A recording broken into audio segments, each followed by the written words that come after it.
এবার মঙ্গলবারের বিশেষ আয়োজন এক্সপ্লেইনার।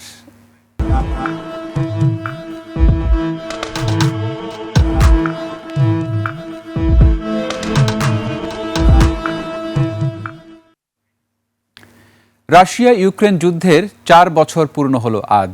দ্বিতীয় বিশ্বযুদ্ধের পর ইউরোপের বুকে এটিই সবচেয়ে ভয়াবহ সংঘাত হিসেবে স্বীকৃত। তবে 4 বছর শেষে যুদ্ধের পাল্লা কোন দিকে ভারী, কোন দেশ কী অবস্থায় আছে তা নিয়ে বিশ্লেষণ করছেন আন্তর্জাতিক বিশ্লেষক জাহিদ আল Asad.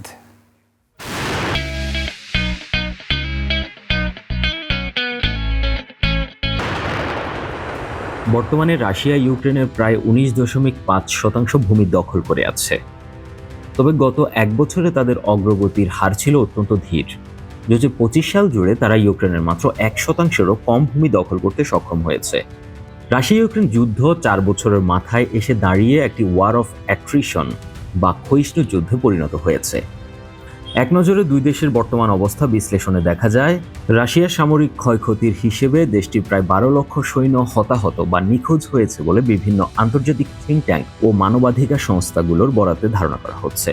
Centre for strategic and international studies CSIS এর এক রিপোর্টেও এই সংখ্যার প্রতি সমর্থন রয়েছে। এছাড়া প্রতি সপ্তাহে রাশিয়া গড়ে 7,000 থেকে 8,000 সৈন্য হারাচ্ছে। এদিকে বিশাল সামরিক ব্যয়ের কারণে রাশিয়ার অর্থনীতি বর্তমানে খুবই চাপের মুখে। গত বছর তাদের প্রবৃদ্ধি হয়েছে মাত্র 1% এবং তেল গ্যাস থেকে আয় গত 5 বছরের মধ্যে সর্বনিম্ন পর্যায়ে নেমেছে।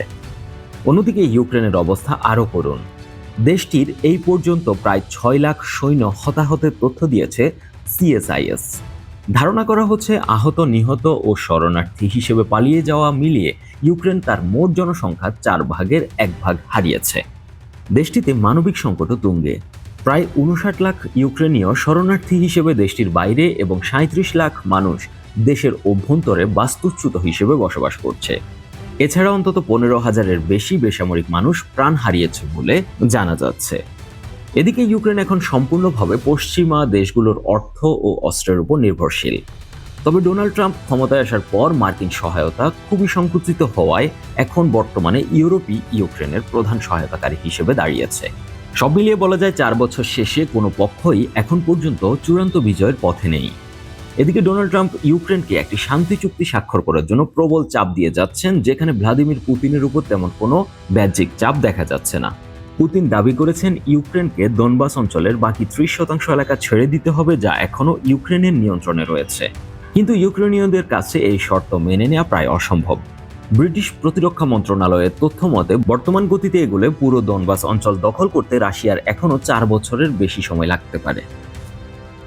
এখন যুদ্ধ দীর্ঘায়িত হলে কার জয় হবে তা নিশ্চিত করে বলা কঠিন। তবে রাশিয়ার কৌশল হলো ইউক্রেনকে ক্লান্ত করে দনবাসের পূর্ণ নিয়ন্ত্রণ নেওয়া।